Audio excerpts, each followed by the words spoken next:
വഫാത്തായതിനു ശേഷം റസൂലിന്റെ മദീനയിൽ തന്നെ ഞാൻ മരിക്കുന്ന ദിശകാരിലും എടുത്ത ഒരുപാട് പേരുണ്ട്.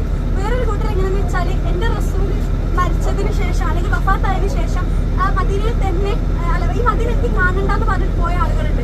വേറൊരു വിഭാഗം എന്താണെന്ന് വെച്ചാൽ എന്റെ റസൂലില്ലാത്ത മദീന എനിക്ക് കാണുകയേ വേണ്ടെന്ന് പറഞ്ഞിട്ട് കണ്ണ് ചൂഴിലെടുത്ത് കളഞ്ഞ ആളുകളുണ്ട്. അപ്പൊ നമുക്ക് ഇതൊന്നും ചെയ്യാൻ പറ്റില്ലായിരിക്കും. പക്ഷെ നമുക്ക് ചെയ്യാൻ പറ്റുന്ന എന്താണ്?